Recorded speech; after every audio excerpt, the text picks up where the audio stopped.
Cantau, Regional Manager, Eastern Europe and Central Asia, Grant Management Division, the Global Fund to fight AIDS, tuberculosis and malaria, to continue the speech and to say what is prepared.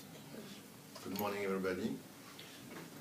Just would like to set a little bit the landscape for Eastern Europe and Central Asia, as most of you know, but I think it's important to remind that we are faced with the region where, one of the only regions where the HIV epidemic is still rising. And this HIV epidemic is essentially driven by injecting drug use. And when we look at Eastern Europe and Central Asia, we have two countries that have 90% of the burden of HIV, of people living with HIV. Those are Russia and Ukraine. And it's extremely important to remember what André said this morning, is that the situation and the peculiarities of the two countries and the response that have been given so far are completely different. We see it because now in Ukraine it seems that the epidemic is starting to reach a plateau. This has to be confirmed, and as Professor Michel Kadaskin said, the achievements are there but are extremely fragile. So we at the Global Fund, we have invested in this region around we have disbursed around $1.7 billion in this region. This represents approximately 10%, a bit less than 10% then of the global investment that the Global Fund has done so far. That is around $20 billion to fight the 3 diseases all over the world. We are, in terms of HIV, with UNAIDS, the Global Fund has defined 2 priorities and pillars of its investment in the region. The first pillar is scaling up the access to HIV treatment.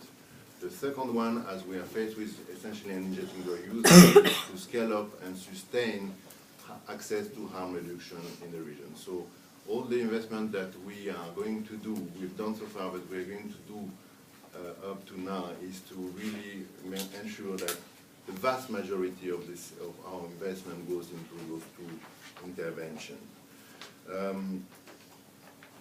For that, we have created a special pool of funding that is addressing the most at-risk population in the region, and we encourage and we do finance both government but also civil society organizations.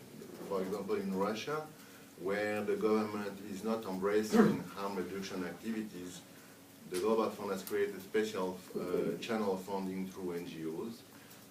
There are some representatives of our principal recipient here. Pavel may want to say a few words after that on the peculiarity of Russia, but we are extremely concerned, obviously, in Russia, because the investment that the Global Fund is doing in Russia is not going to have an impact on the epidemics unless the policies from the government in Russia changes. And we have proven example with Ukraine that if adequately targeting and investing, one can have an impact on the epidemic.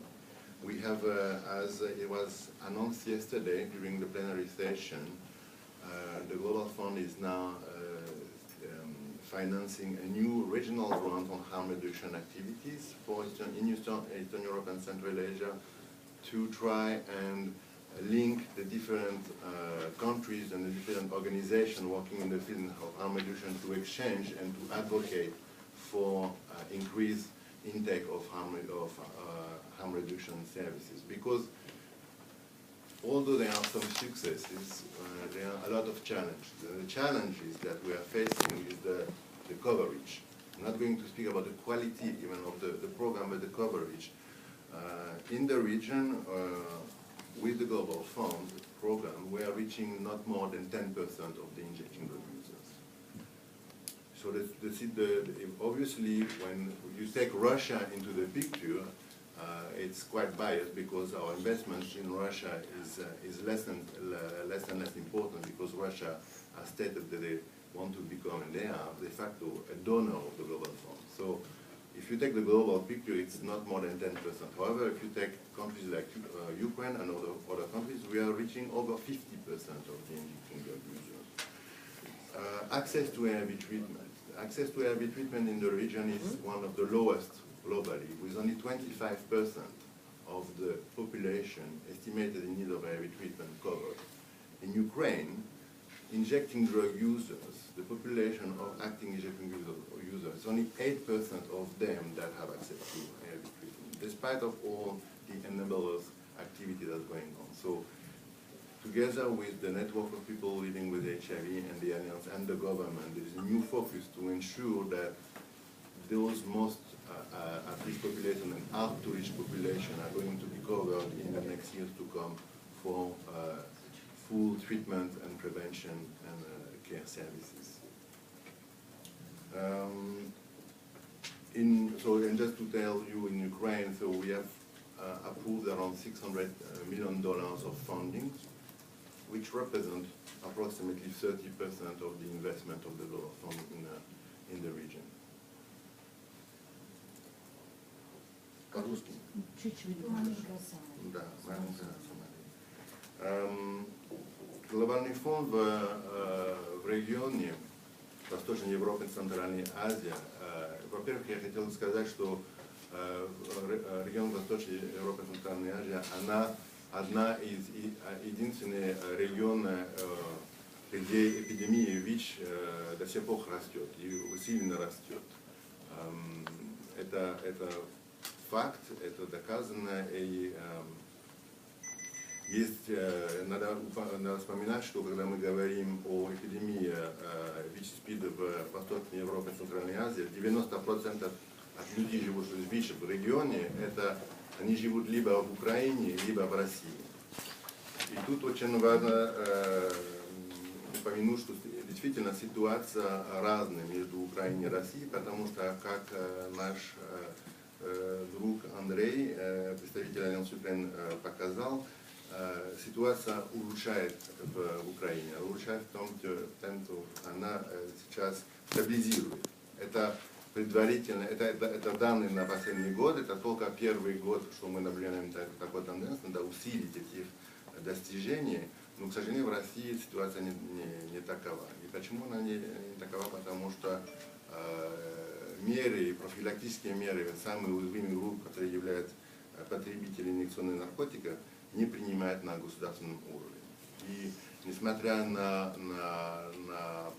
поддержку, которую Глобальный фонд «Худ и бедный» пытается сохранять через негосударственные организации, которые занимаются профилактикой среди уязвимых групп, это недостаточно и никогда не будет достаточно, если нет политической поддержки от государственных учреждений Российской Федерации. Глобальный фонд в этом регионе выделил около 1 миллиард и 700 миллионов в этом регионе. Это более-менее 10% общее финансирование в мире. На данный момент Глобальный фонд выделил $20 миллиардов на борьбу против ВИЧ, туберкулез и малярии. Очень важно понимать, что эти достижения, которые мы наблюдаем в Украине и в других странах, они как сказать, fragile, слабые или хрупкие, да. И нужно обязательно, чтобы этот усилие продолжался совместно работать с негосударственной структурой и с государственной структурой. Потому что мы тоже наблюдаем, что в этом регионе только 25% от людей, которые живут с ВИЧем, и которые потребуют лечения, только 20% из них получают лечение.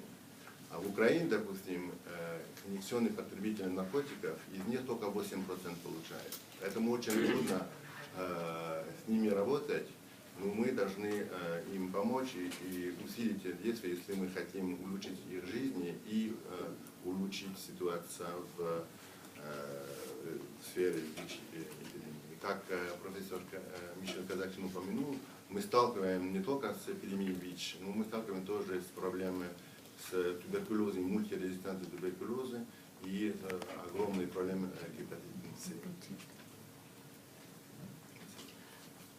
Спасибо, Nicolas. And I'm honored to give a floor to Lord Normal Fowler, Chair of House of Lords Select Committee on HIV and Vice Chair of the United Kingdom All-Party Parliament Group on